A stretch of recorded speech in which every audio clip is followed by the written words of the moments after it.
Bonjour à tous, chers découvreurs de la langue française. Voici une petite vidéo pour la période des vacances. C'est donc une compilation des que signifie que vous pouvez trouver sur mon compte Instagram. Alors, je vous ai mis dans la vidéo le flashcode pour me retrouver sur Insta pour ceux qui sont intéressés. Alors, sur ces petites capsules, ce que l'on voit, ce sont des explications sans prétention, d'expressions idiomatiques françaises. Et je les publie régulièrement sur mon compte Instagram. Et le grand avantage, c'est qu'il y a des sous-titres déjà intégrés.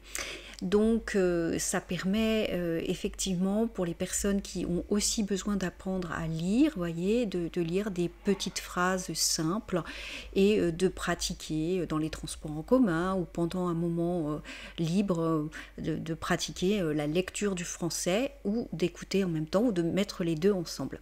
Voilà, donc les expressions idiomatiques, moi c'est quelque chose qui me passionne. J'aime beaucoup m'exprimer avec des expressions imagées et je me suis rendu compte souvent que les personnes ne comprenaient pas la signification, donc je me suis lancée dans une première mouture il y a environ un an sur Instagram et là je me suis dit ça peut être amusant de vous compiler celle-ci et également de vous faire part d'une publication que j'ai faite qui est donc un cahier d'expression française et puis également de vous parler pour les personnes qui le souhaitent de notre programme payant sur French Discoveries Magazine, dans lequel vous avez le newsletter avec des défis, tout ça aussi pour vous mettre des objectifs. Quand on apprend tout seul, la difficulté c'est d'arriver à avoir des objectifs, à se dire bah tiens je vais faire ci, je vais faire ça.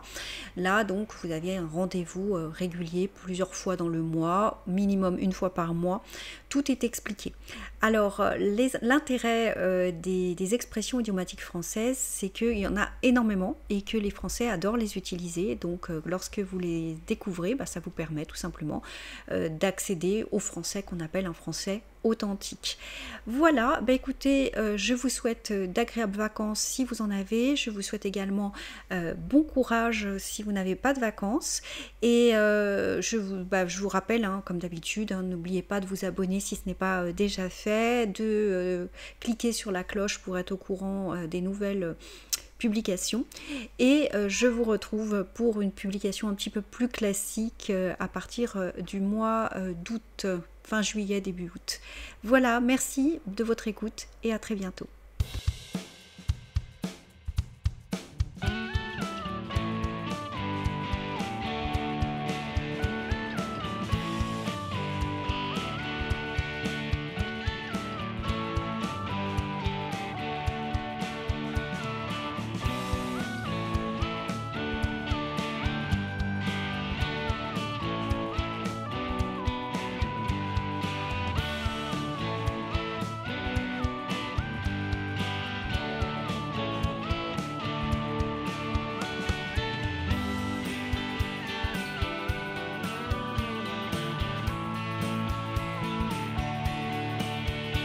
Pendant la Seconde Guerre mondiale, il y avait les Allemands, et les Allemands ne savaient pas dire il faut être chez vous à 8 heures parce que c'est le couvre-feu. Vous voyez, c'est une très grande phrase à dire en français. Donc ils disaient hart, parce que hart c'est 8, et Uhr qui veut dire heure. Et donc Arthur. Donc quand ils croisaient des gens qui n'étaient pas rentrés chez eux, ils disaient Arthur. Et en fait, les Français, c'est vite devenu Arthur. Et donc ils disaient se faire appeler Arthur, c'est-à-dire se faire remonter les bretelles, se faire tancer, recevoir des remontrances.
Que signifie l'expression être une bonne poire?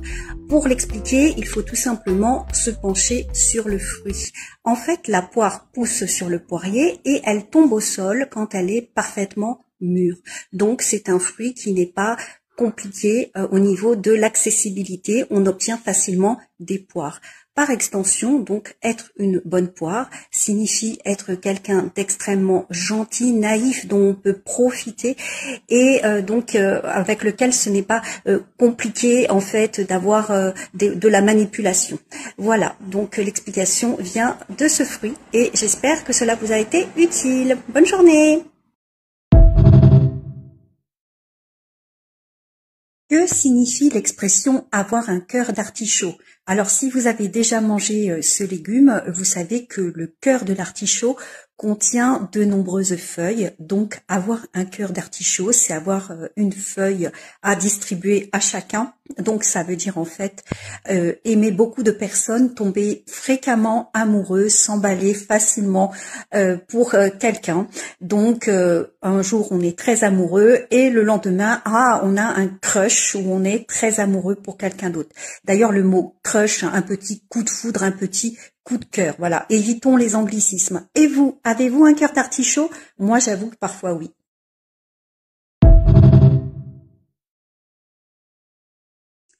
Que signifie l'expression ramener sa fraise? Alors en français, il y a beaucoup d'expressions idiomatiques avec des fruits et des légumes. Aujourd'hui, on va parler de ramener sa fraise. Qu'est-ce que ça veut dire? Alors, ramener sa fraise, fraise en argot, ça veut dire le visage. Donc, ramener sa fraise a deux significations. La première signification, un petit peu péjorative, c'est quand quelqu'un se mêle d'une conversation, souvent de manière incongrue, on lui a rien demandé, il se permet de parler et par exemple, on va dire « Oh bah lui ou elle ramène toujours sa fraise dans la conversation ».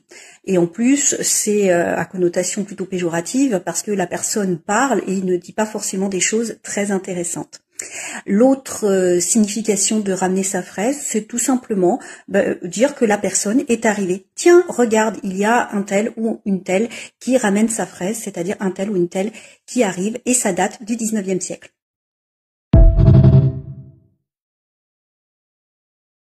Que signifie l'expression entre la poire et le fromage? Alors vous savez qu'en France on aime beaucoup manger et autrefois en fait on mangeait les fruits avant le fromage. Donc il y avait toujours un petit temps de latence entre la consommation du fruit et la poire est un fruit qui était extrêmement consommé et le fromage qui clôturait le repas. Donc ça signifiait entre deux événements. Alors de nos jours, on a remplacé le sens, on mange d'abord le fromage avant la poire et de nos jours, en fait, ça ne veut pas dire qu'on a le temps de discuter, ça veut dire plutôt de manière bâclée parce que de nos jours, on sert le fromage et ensuite le fruit, mais il y a moins de temps qu'auparavant. Donc entre la poire et le fromage, ça signifie de manière rapide entre deux événements et avec une petite connotation qui veut dire de manière bâclée.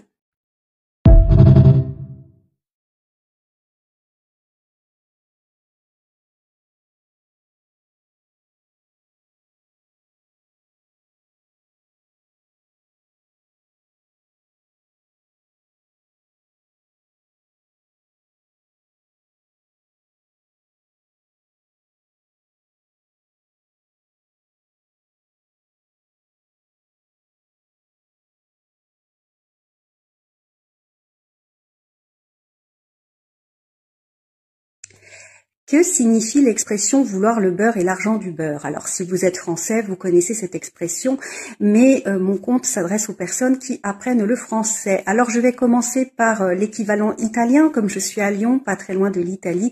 En Italie, l'équivalent de vouloir le beurre et l'argent du beurre, c'est vouloir l'œuf et la poule. Alors en fait, vouloir le beurre et l'argent du beurre, cela signifie en fait vouloir tout sans contrepartie.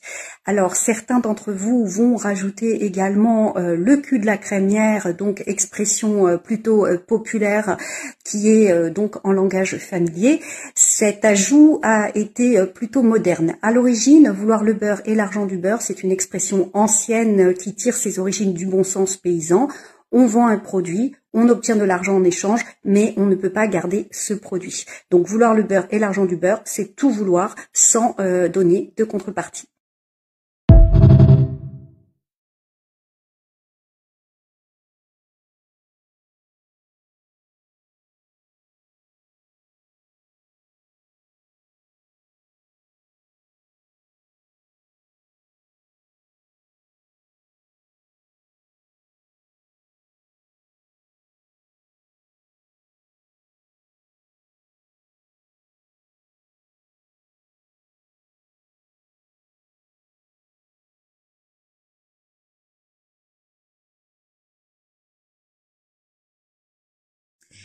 Qu'est-ce que le vent d'autant ou le vent qui rend fou? Voilà, le vent d'autant qui est parfois noir ou parfois blanc. Alors, si vous regardez la météo en ce moment, on en parle beaucoup, on dit un épisode de vent d'autant. Alors, c'est un vent qui souffle dans les régions, par exemple, Aquitaine, Pays Basque, donc qui souffle en direction sud-sud-ouest et qui s'oppose donc à la tramontane, qui lui va en direction du golfe du Lion et qui lui souffle nord-nord-ouest. Ce vent d'autant a très mauvaise réputation. On dit qu'il déclenche des maladies, qu'il déclenche des accouchements, et il y a même un proverbe qui dit: quand le vent d'autant souffle, les fous d'Albi dansent. Et donc c'est un vent qui est plein de superstitions, notamment d'être un vent qui rend fou.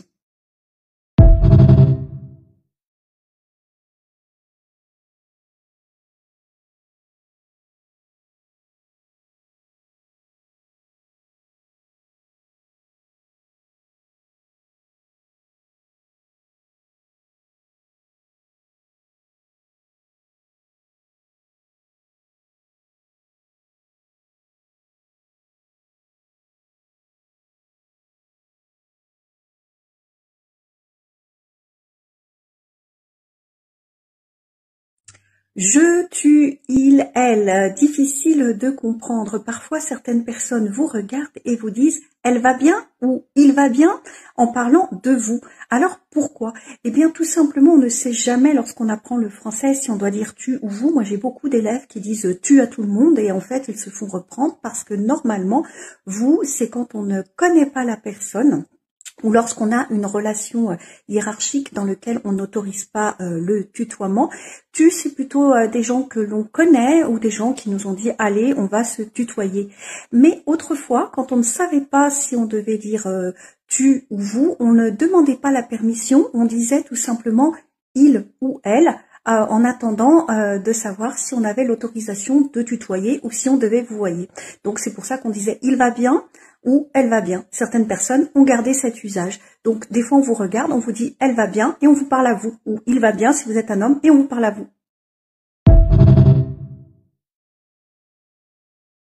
Quel est le point commun entre les expressions « c'est pas la mer à boire »,« pleurer des rivières » et avoir les yeux plus gros que le ventre?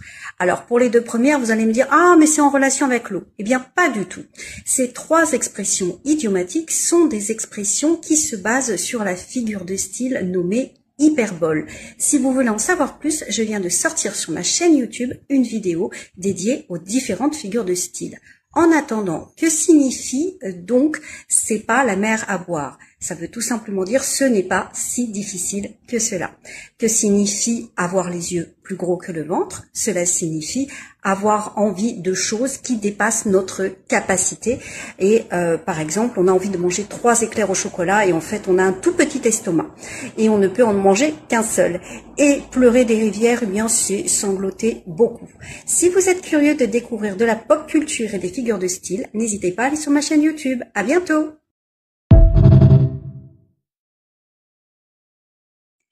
Bonjour à tous, aujourd'hui je vais vous expliquer pourquoi signer bien à vous ou bien à toi est en fait hyper mal poli. Alors vous avez tous reçu des courriels, des messages qui se sont terminés par bien à vous, bien à toi, et c'est vrai que nous avons une tendance à oublier un petit peu les choses, à oublier l'histoire, à oublier également le sens des mots, et donc on se dit « ah c'est super, c'est poli, c'est très bien ». À l'origine, quand on voulait renvoyer, bouler quelqu'un, lorsqu'on ne voulait plus lui parler et terminer la conversation alors que cette personne voulait continuer à discuter, on disait « bonjour chez toi ». Et on disait aussi bien à toi. Donc en fait, bien à vous ou bien à toi, c'est l'équivalent de va te faire, voilà. Donc en gros, ça veut dire j'ai terminé la conversation et on stoppe là, même si toi tu voulais continuer. Donc en fait, dans l'absolu, pour être poli, ben il vaut mieux un cordialement qui au moins a le mérite d'être poli. Et puis en plus, bien à vous ou bien à toi, c'est complètement stupide. Personne n'est à personne.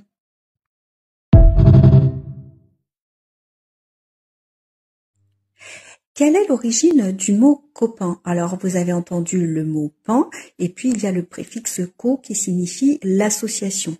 Alors, vous avez raison, ça a à voir avec le pain. Mais en fait, c'est pas juste partager un morceau de pain, c'est un petit peu plus complexe. En fait, le copain, c'est celui avec lequel on partageait son tranchoir. Et c'est quoi un tranchoir? En fait, un tranchoir, c'est effectivement une grande tranche de pain qui servait d'assiette. Et sur cette grande tranche de pain, on mettait de la nourriture. Et ce qui est assez drôle, c'est qu'on devait le partager généralement avec un autre convive, d'où le copain. Alors bien sûr, il existait des assiettes, mais on les sortait vraiment pour les grandes occasions. Et en temps normal, comme je vous l'ai dit, y compris dans les grandes familles, on préférait couper une tranche de pain qui servait en fait d'assiette.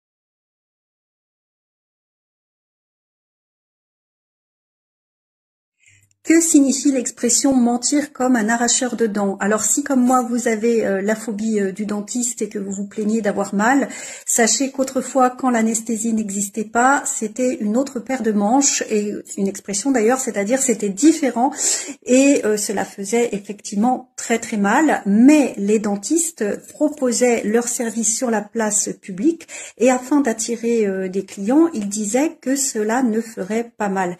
Bien sûr, c'était un mensonge total et bien sûr c'était extrêmement douloureux, d'où l'expression mentir comme un arracheur de dents. À noter que voir quelqu'un se faire arracher les dents était une distraction à l'époque. Bah, on s'amuse comme on peut.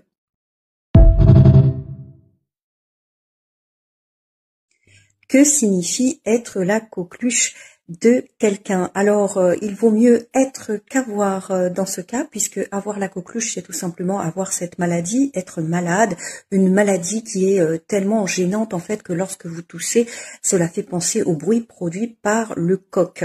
Alors, à l'origine, la coqueluche, c'était le nom d'une coiffe, et ce n'est pas la première fois qu'un nom de coiffe, donc de chapeau, est ensuite utilisé dans le domaine amoureux, puisqu'on a également avoir le béguin. Le béguin, c'est aussi une coiffe traditionnelle et donc de nos jours, avoir le béguin, ça veut dire être amoureux de quelqu'un. Être la coqueluche de quelqu'un, eh bien, ça fait référence donc à cette coiffe dont se couvrait la tête pour se protéger en cas de maladie, mais surtout ça fait référence à la maladie qui est extrêmement contagieuse et qui parmi d'autres symptômes comme la fièvre faisait notamment battre le. Que signifie l'expression mentir comme un arracheur de dents? Alors si comme moi vous avez la phobie du dentiste et que vous vous plaignez d'avoir mal, sachez qu'autrefois quand l'anesthésie n'existait pas, c'était une autre paire de manches et une expression d'ailleurs, c'est-à-dire c'était différent et cela faisait effectivement très très mal, mais les dentistes proposaient leurs services sur la place publique et afin d'attirer des clients, ils disaient que cela ne ferait pas mal. Bien sûr, c'était un mensonge total et bien sûr c'était extrêmement douloureux, d'où l'expression mentir comme un arracheur de dents. À noter que voir quelqu'un se faire arracher les dents était une distraction à l'époque. Bah, on s'amuse comme on peut. Avoir une case en moins. Alors il faut remonter au 19e siècle. À cette époque-là, on avait envie en fait de mettre tout dans des cases, les plantes, les animaux, mais aussi les humains. Et il y avait une discipline qui s'appelait la phrénologie. Et dans cette discipline, c'était en fait l'étude des crânes. Donc en fait, par exemple, si vous aviez une bosse sur le crâne, eh bien les personnes pensaient que vous étiez bon en maths, d'où avoir la bosse des maths. Et donc pour continuer leurs études, ils avaient divisé en cases le cerveau, avec, par exemple, si on a telle forme ou telle irrégularité à tel endroit, cela signifie telle chose. Et donc, avoir une case en moins, c'est-à-dire qu'on ne pouvait pas remplir toutes les cases concernant l'étude de votre cerveau, et par conséquent, cela voulait dire que vous étiez en fait un crétin, que vous étiez fou. Donc, avoir une case en moins signifie être à cause de cette pratique de la phrénologie qui, bien sûr, est elle-même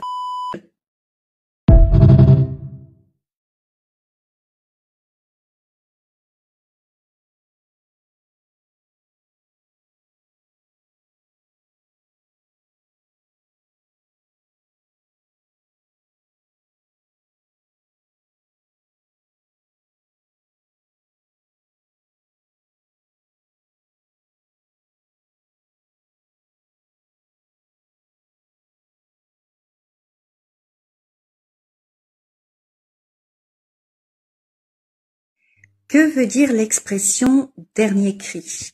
Alors c'est une expression qui vient du Moyen Âge. À l'époque, il y avait ce qu'on appelait des crieurs. Donc en fait, ils étaient chargés d'informer la population en criant les nouvelles les plus fraîches. À l'époque, bien sûr, il n'y avait ni Internet, ni réseaux sociaux. Donc, pour se tenir informé, on avait ces personnes qui criaient dans la rue les nouvelles les plus importantes, les plus fraîches, ce que l'on devait savoir. Et donc, de nos jours, dernier cri, ça veut dire ce qui est ultra moderne, ce qui est tendance.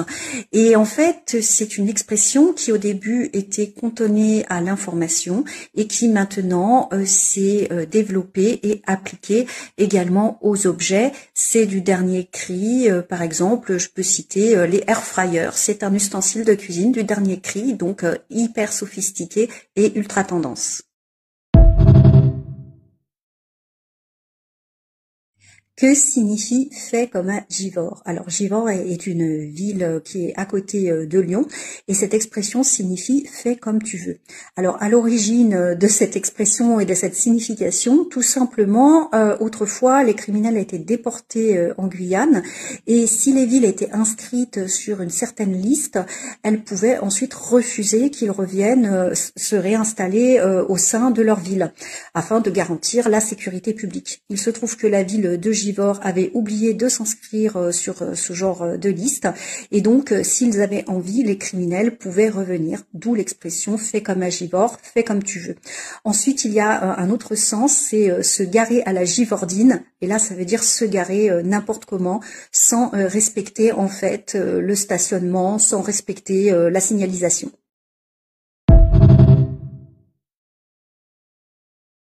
Les Français connaissent sans doute que signifie l'expression « arrête ton cinéma », mais mon compte est pour les personnes qui apprennent les expressions françaises. Donc, arrête de faire ton cinéma, c'est du cinéma. Quel cinéma? Encore une fois, on va donc utiliser l'industrie du cinéma, qui est quand même la deuxième après l'automobile en France, pour en fait demander à quelqu'un de se calmer, d'arrêter de se faire des films, encore du registre du cinéma, c'est-à-dire en fait d'arrêter, alors dans le cas de arrête ton cinéma, arrête le drame, arrête les histoires, arrête de te prendre pour une grande star, quelqu'un digne d'intérêt et de nous embêter en fait. Et enfin, que du cinéma, c'est oh là là, un petit peu comme quelqu'un qui jouerait un rôle comme un acteur et on lui demande de se calmer et de revenir dans le rang.